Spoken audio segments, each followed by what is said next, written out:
ঈদের দিন মদিনার ঘরে ঘরে আজ আনন্দের মহাপ্লাবন। প্রতিটি ঘরে ঘরে ঈদ উপলক্ষে হরেক রকমের খাবার তৈরির ধুম পড়েছে। পোলাও কোরমাসহ আরও কত কি। আবাল বৃদ্ধ বনিতা সকলে আজ নতুন নতুন পোশাক পরিধান করেছে। প্রায় সবার গায়েই ঈদের নতুন পোশাক। ব্যতিক্রম শুধু একটি ঘর, যে ঘরে নেই কোনো ঈদ আয়োজন। আজ যে সত্যি ঈদের দিন, দারিদ্র্যের কারণে সেই ঘরে তা অনুভব হচ্ছে না। ঘরটি হযরত আলী রাদিয়াল্লাহু আনহুর, তিনিই সেই ঘরের মালিক। তার পক্ষে সম্ভব হয়নি বিশেষ কোনো খাবারের ব্যবস্থা করার, সম্ভব হয়নি নতুন কোনো পোশাক ক্রয় করার। ঈদের দিনেও খুব সকালে ঘুম থেকে উঠে ফজরের নামাজ আদায় করে বেরিয়ে পড়েছেন কাজের সন্ধানে। বাড়িতে কখন ফিরবেন তার কোনো নির্ধারিত সময় নেই। আদেও আজ কোনো কাজ মিলবে কিনা এবং কোনো খাবারের ব্যবস্থা হবে কিনা তারও কোনো নিশ্চয়তা নেই।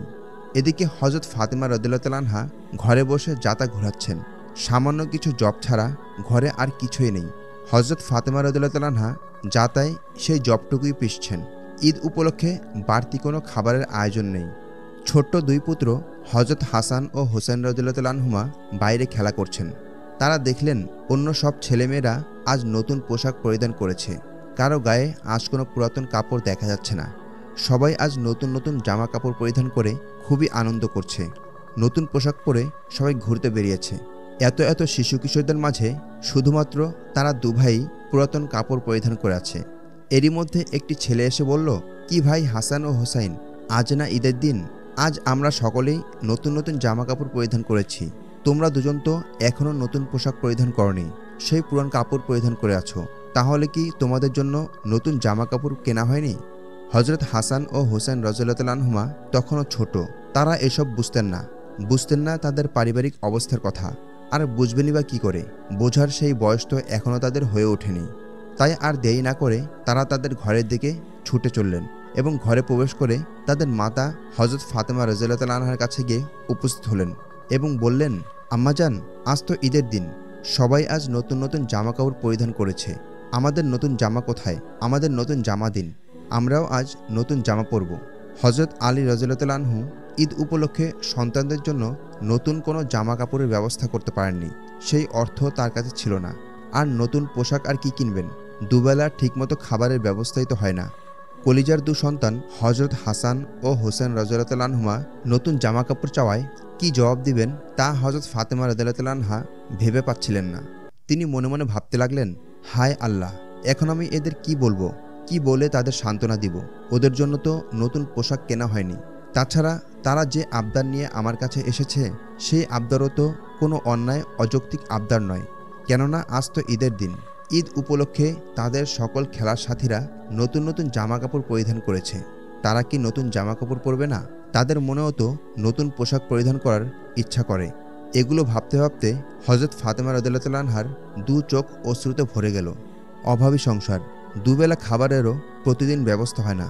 দরিদ্রতা যে সংসারের নিত্যদিনের সঙ্গী, সেই সংসারের সন্তান হওয়া সত্ত্বেও তাদের পক্ষে এই বিষয়টা বুঝে ওঠা সম্ভব ছিল না। তাই হযরত হাসান ও হোসেন রাদিয়াল্লাহু আনহুমা বারবার মায়ের কাছে নতুন জামা চাচ্ছেন। শেষ পর্যন্ত হযরত ফাতেমা রাদিয়াল্লাহু আনহা তাদেরকে সান্ত্বনা দেওয়ার উদ্দেশ্যে বললেন, বাবারা, তোমাদের ঈদের জামা এখনও তৈরি হয়নি। জামা তৈরি হলেই ইনশাল্লাহ অবশ্যই তোমরা পাবে। হযরত হাসান ও হোসেন রাদিয়াল্লাহু আনহুমা সমস্যায় বলে উঠল, আম্মাজান, জামা তৈরি কখন হবে? আজ তো ঈদের দিন। আজ অন্যরা সবাই নতুন জামা পরিধান করেছে, আমরাও আজ নতুন জামা পরিধান করব। আমরা কখন আমাদের নতুন জামা পাব? ছেলেদের এসব কথায় হযরত ফাতেমা রাদিয়াল্লাহু আনহা বাকরুদ্ধ হয়ে গেলেন। কি বলবেন ভেবে পাচ্ছেন না। অতঃপর তাদের সান্ত্বনা দেওয়ার জন্য বললেন, তোমরা বাইরে থেকে আরেকটু খেলা করে আসো, তারপরেই ইনশাল্লাহ তোমরা নতুন জামা পাবে। এটা শুনে হযরত হাসান ও হোসেন রাদিয়াল্লাহু আনহুমা খুশি মনে খেলা করতে বাইরে চলে গেলেন। এদিকে হযরত ফাতেমা রাদিয়াল্লাহু আনহুমা ভাবতে লাগলেন, ছেলেরা তো বাইরে গেল ঠিকই, কিন্তু কিছুক্ষণ পরেই তো তারা আবার আসবে, এসে নতুন জামা চাইবে। তখন আমি তাদেরকে কি বলবো? কিভাবে তাদের সান্ত্বনা দিব?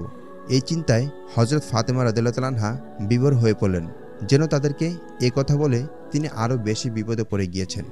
এ কথা ভাবতে ভাবতেই হযরত হাসান ও হোসেন রাদিয়াল্লাহু আনহুমা আবারও এসে হাজির হলেন এবং এসেই তার স্বীয় মাতা হযরত ফাতেমা রাদিয়াল্লাহু আনহাকে জিজ্ঞেস করলেন, আম্মাজান, আমাদের জামা কি তৈরি হয়েছে? আমরা কখন নতুন জামা পরিধান করব? কলিজার টুকরো সন্তানদের কথা শুনে হযরত ফাতেমা রাদিয়াল্লাহু আনহার বুক ফেটে যাওয়ার মতো অবস্থা। তাদের বলার মতো কোনো উত্তর তার কাছে নেই। কি বলবেন তাদেরকে? এরপরেও অব্যক্ত বেদনা নিয়ে অত্যন্ত স্নেহমাখা কণ্ঠে বললেন, বাবারা আমার, তোমাদের জামা এখনও তৈরি হয়নি, তৈরি হলেই তোমরা পড়তে পারবে। তোমরা যাও, গোসল করে আসো। মায়ের কথা শুনে হাসান ও হোসেন রাদিয়াল্লাহু আনহুমা ভাবলেন, তারা গোসল করতে করতে নিশ্চয়ই তাদের জামা তৈরি হয়ে যাবে। তখন তারাও নতুন জামা পরে অন্যদের সাথে গিয়ে ঈদ আনন্দ করতে পারবে। অতএব অত্যন্ত আনন্দচিত্তেই তারা দুভাই গোসল করতে চলে গেলেন। হজরত হাসান ও হোসেন রাদিয়াল্লাহু আনহুমা তো চলে গেলেন, কিন্তু এদিকে হজরত ফাতেমা রাদিয়াল্লাহু আনহার চিন্তা এবার আরও বহুগুণ বেড়ে গেল। তিনি মনে মনে ভাবতে লাগলেন, গোসল করে আসার পর এবার তাদেরকে আমি কি বলে সান্ত্বনা দিব। কত আনন্দের সাথে তারা গোসল করতে গিয়েছে। গোসল করে এসে দুজন নতুন জামা পরবে, কিন্তু গোসল করে এসে যখন তারা নতুন জামা পাবে না, তখন অবুঝ ছেলে দুটির বিষণ্ণ চেহারা মা হয়ে আমি কিভাবে সহ্য করব। হয়তো জামা না পেয়ে তারা কান্নায় ভেঙে পড়বে, অশ্রুতে তাদের বুক ভেসে যাবে। নবীনন্দিনী হজরত ফাতেমা রাদিয়াল্লাহু আনহা আর ভাবতে পারলেন না। তিনি তাড়াতাড়ি অজু করলেন এবং বসে গেলেন জায়নামাজে। অতঃপর দু হাত তুলে মহান আল্লাহ রব্বুল আলমিনের দরবারে কেঁদে কেঁদে এই বলে দোয়া করতে লাগলেন, ওগো দয়াময় প্রভু, তুমি তোমার এই অযোগ্য বাদীর জন্য কোনো একটি উপায় বের করে দাও। আমার ছেলে দুটোর মন থেকে নতুন জামার কথা ভুলিয়ে দাও। অন্যথায় আবারও তারা এসে যখন আমার কাছে নতুন জামা চাইবে, তখন আমি তাদেরকে কি বলে সান্ত্বনা দিব? নতুন জামার ব্যবস্থা করার মতো অর্থ তো আমাদের কাছে নেই। ওগো দয়াময় মাবুদ, তোমার এই বান্দি আজ বড়ই বিপদের সম্মুখীন। তোমার অপার অনুগ্রহে আজ আমাকে এই বিপদ থেকে রক্ষা করো। একমাত্র তুমিই তো সকল বিপদ আপদ থেকে উদ্ধারকারী। তুমি ছাড়া তো দ্বিতীয় কোনো উদ্ধারকারী নেই। হজরত ফাতেমা রাদিয়াল্লাহু আনহা কেঁদে কেঁদে এভাবে দোয়া করছেন। আর এদিকে মহান আল্লাহ তাআলা তার প্রিয়তম হাবিব নবী মুহাম্মদ সাল্লাল্লাহু আলাইহি ওয়াসাল্লামের আদরের কন্যা জান্নাতি রমণীদের সর্দার হজরত ফাতেমা রাদিয়াল্লাহু আনহার কান্নায় তার রহমতের দরিয়ায় জোশ উঠে গেল। মহান আল্লাহ তাআলা হজরত জিবরাইল আলাইহিস সালামকে ডেকে বললেন, হে জিবরাইল, আমার প্রিয় মাহবুব নবী মুহাম্মদ সাল্লাল্লাহু আলাইহি ওয়াসাল্লামের কন্যা ফাতেমা বড় বিপদে পড়েছে। ঈদের এই দিনেও তাদের ঘরে কোনো নতুন কাপড় নেই। তুমি ফাতেমা রাদিয়াল্লাহু আনহার দু সন্তানের জন্য জান্নাত থেকে জান্নাতি পোশাক নিয়ে যাও। মহান আল্লাহ তাআলার আদেশ পাওয়ার পর হজরত জিবরাইল আলাইহিস সালাম জান্নাত থেকে পোশাক নিয়ে মানুষের বেশে হজরত ফাতেমা রাদিয়াল্লাহু আনহার ঘরের দরজায় উপস্থিত হলেন এবং দরজায় টোকা দিলেন। এদিকে ভেতরে হজরত ফাতেমা রাদিয়াল্লাহু আনহা আল্লাহর দরবারে দোয়া করছিলেন আর কাঁদছিলেন। তার কান্নায় কোনো বিরতি নেই, অন্য কোনো দিকে তার খেয়ালও নেই। দু চোখ থেকে তার দরদর করে অশ্রু ঝরে পড়ছে। দোয়ায় ধ্যানমগ্ন থাকায় হজরত ফাতেমা রাদিয়াল্লাহু আনহা দরজায় টোকার আওয়াজ শুনতে পাননি। এতক্ষণে জান্নাতের যুবকদের মহান দুই সর্দার হজরত হাসান ও হোসাইন রাদিয়াল্লাহু আনহুমা গোসল শেষ করে অত্যন্ত আনন্দের সাথে বাড়িতে ফিরে এলেন। তারা ঘরের দরজার সামনে এসে দেখতে পেলেন জনৈক এক ব্যক্তি তাদের ঘরের দরজার সামনে দাঁড়িয়ে আছেন এবং তার হাতে একটি কাপড়ের ব্যাগ রয়েছে। জনৈক ব্যক্তি হজরত হাসান ও হোসেন রাদিয়াল্লাহু আনহুমাকে দেখে তাদেরকে ব্যাগটি দিয়ে বললেন, এই নাও, তোমাদের ঈদের নতুন জামাকাপড় তৈরি হয়েছে। পোশাকের ব্যাগটি হাতে পেয়ে তারা খুবই আনন্দিত হলো এবং তৎক্ষণাৎ তারা তাদের মায়ের নিকটে এসে উপস্থিত হলেন এবং তাদের মাকে লক্ষ্য করে বললেন, এই যে আম্মাজান, আমাদের নতুন জামা তৈরি হয়ে গিয়েছে। জনৈক এক ব্যক্তি আমাদেরকে দিয়ে গিয়েছেন। এই বলে তারা কাপড়ের ব্যাগটি মা ফাতেমা রাদিয়াল্লাহু আনহার হাতে তুলে দিলেন।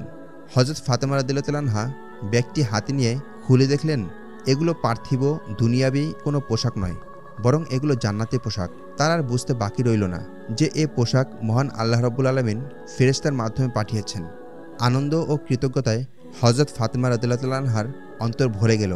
সাথে সাথে তিনি আল্লাহ রাব্বুল আলামিনের শুকর আদায় করলেন এবং তিনি বললেন, হে দয়াময় আল্লাহ, তোমার দয়া থেকে তুমি কাউকে বঞ্চিত করো না। তোমার কাছে যে চায় তাকে কখনো তুমি ফিরিয়ে দাও না। তুমি দয়াময়, তুমি মহান, তুমি রহিম, তুমি রহমান। তুমি আমাদের সকল কষ্টের মুহূর্তে তোমার উপর ভরসা করার তৌফিক দান করো। এর কিছুদিন পরের ঘটনা, হজরত আলী রাদিয়াল্লাহু আনহু সন্ধ্যার সময় মলির মুখে ঘরে ফিরে আসলেন। ঘরে খাবারের মতো কিছুই ছিল না। সারাদিন অনেক কষ্ট করেও হজরত আলী রাদিয়াল্লাহু আনহু কোনো কাজের সন্ধান পাননি। তার এই মলিন চেহারা দেখে হজরত ফাতেমা রাদিয়াল্লাহু আনহার বুঝতে আর বাকি রইল না যে আজ আলী রাদিয়াল্লাহু আনহু কোনো কাজের সন্ধান পাননি এবং শূন্য হাতেই তিনি বাড়িতে ফিরেছেন। হজরত ফাতেমা রাদিয়াল্লাহু আনহা হজরত আলী রাদিয়াল্লাহু আনহুকে সান্ত্বনা দিয়ে বললেন, হে আলী, আপনার মলিন মুখ আমি সহ্য করতে পারি না। আপনি কাজ মিলাতে পারেননি বলে মনে কোনো দুঃখ নেবেন না। আমি কষ্ট করতে সম্মত আছি।